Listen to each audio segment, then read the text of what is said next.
let's take a look at our top selections for Hi, everybody. Dan Illman, Mike Beer, kicking off the 50-cent late pick 4 at Aqueduct on Saturday, November the 14th with stakes action. Let's throw up the field for race number 7, the $100,000 notebook stakes for New York bred 2-year-olds. We've got a field of 7 in here. Blue Gator, the number 7, your 2-to-1 morning line favorite, 2 for 2 in his career. Recent win, though, Mike, came at Finger Lakes over a sloppy track. This looks like a tougher spot.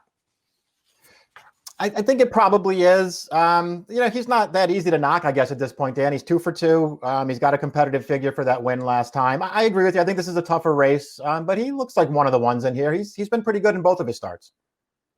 Nice outside attack post position for a horse that has shown the ability to stalk and pounce. We throw up the Timeform US pace projector, and Blue Gator expected to be sitting just off the leaders in third. Storm Shooter from the inside is pretty fast. I would expect him to go right up for the lead. Looking for Trouble has speed as well. Even Half Right, the number 3, Mike's pretty quick, so this pace should be solid.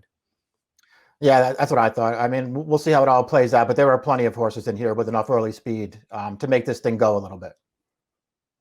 There's been some buzz around the number 1 Storm Shooter since before his career debut. He went off odds on at Belmont. He got beat by Blue Gator that day, but he came right back in an off-the-turf race to score on October the 29th. Let's watch that race right now. And Storm Shooter went right to the front, set a legitimate pace. He's on the lead. He's on his way.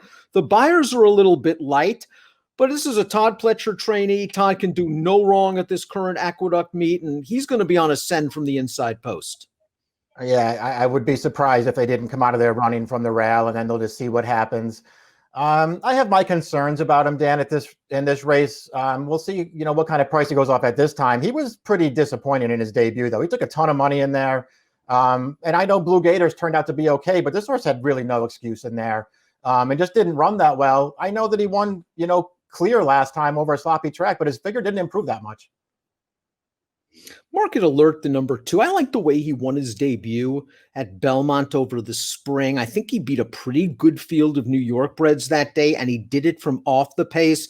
The Saratoga Special is just an utter throwout. Just completely disregard that race. He's in against Jackie's Warrior, and he's completely overmatched. He did some work in the early portion of that funny side, Mike. That pace, I thought, came apart a little bit at the end, and Market Alert was part of that pace early. I think they're going to revert to the rating tactics that worked so well in his debut. Yeah, that's what I would hope for him as well. I agree with you. I thought his debut win was actually pretty good. I thought he did some good things in that race and won that race pretty impressively. And last time, you're right, he did some chasing early, and he did all that after getting bumped at the start, and then he was briefly rated back to last by Jose Lezcano before he rushed him forward to chase that pace. I actually felt like he ran better than it looks last time. I think this horse is interested in here at a price. Half Right won his career debut at a big price in off-the-turf fashion at Saratoga. Could you find the excuse for the Bonguard? He went to the lead. It didn't seem like he was going very fast, and he just didn't have that stamina in the stretch. Maybe it was the 7, and turning back to 6 will help him out. Yeah, that's certainly possible. I really didn't see the excuse last time, although maybe it was just the 7 furlongs, going from 5.5 to 7 in just his second start. Maybe that was the excuse, but basically he was loose on the lead last time, looking for trouble, didn't really go to press him until they came to the stretch, and then this horse was just no match. So it feels like he's going to have to improve quite a bit to win this race. Eagle Orb's going to turn back significantly from a 1-turn mile. The Sleepy Hollow Stakes, his first race with blinkers, his first race going a route of ground. We watched the race, and Eagle Orb showed good early speed. He was on his right lead early on the turn. He still has the lead in the stretch. And Brooklyn Strong, who's got some promise, I believe, on the outside, is just going to be better than him in the final furlong. Maybe the distance a little far for Eagle Orb. Solid buyer speed figure of 74. I have to admit, however, not really a big fan of Eagle Orb. Yeah, I'm not either.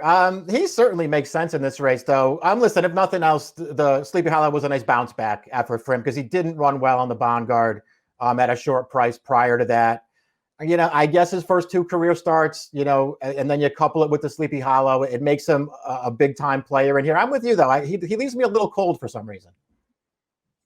Horn of Plenty's the number 5, and this horse pulled off a debut victory upset at 10-1 under Dylan Davis. Let's watch that race right now for the son of MC's down towards the inside here. And you rarely see first-time starters win like this. They usually do it on the chooch, on the lead. This horse is angling off the rail sharply. That motion got him onto his left lead. He's now going after the leader, and he wears him down very nicely. Now we have to question what he was beating in this field. The buyer was solid, though, Mike, 65. Yeah, I mean, I thought he did some good things in there. I mean, obviously, you could see there on the replay, the trip really did work out for him. But he was just very professional, down in behind horses for a long way before he got clear. Closed that race down pretty easily at the end, earned a solid figure for it. I thought there was plenty to like about that debut.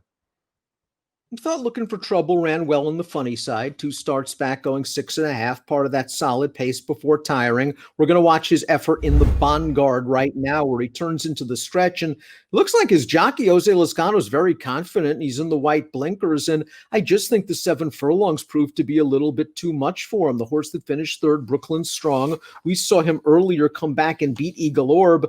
This horse, to me, just looks like a precocious, early 2-year-old, a sprint type. Cutting back to 6 and maybe sitting a trip just off of the 1 early might work out very well for him. Yeah, I think cutting back to 6 actually really could be a benefit to this horse. We'll see.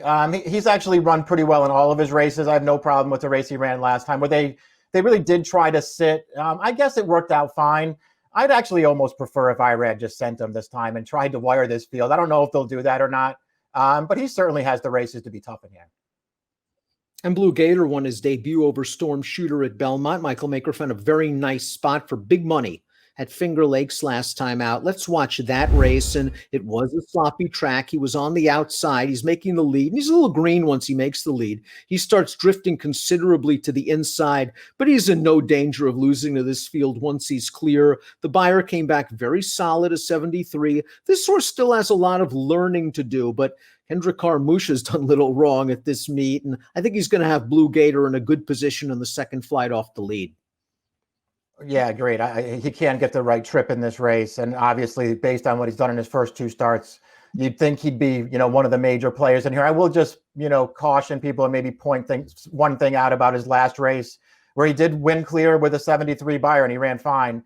But the favorite of that race, Thin White Duke, who wound up third. If you go back and watch the beginning of that replay that we showed you, I mean, he totally blew the start. He dwelt at the break. I don't know, he must have cost himself a good 10 lengths. He probably ran the best race there, Thin White Duke, but I don't know how much that diminishes what Blue Gator's done so far. Let's take a look at our top picks for the Notebook Stakes, kicking off the 50-cent late pick 4 at the Big A on Saturday. Mike, Market Alert, the number 2, a little bit dirtied up on paper, 10-1 on the morning line. Yeah, he's a very good price on the line, Dan. We'll see. I think he ran better than it looks last time. I just really didn't feel like he was overmatched by this field, and he just feels like he's going to be a great price in here, so that's where I'm going.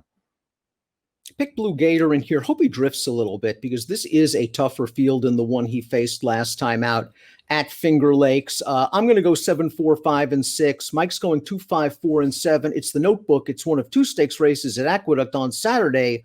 Best of luck.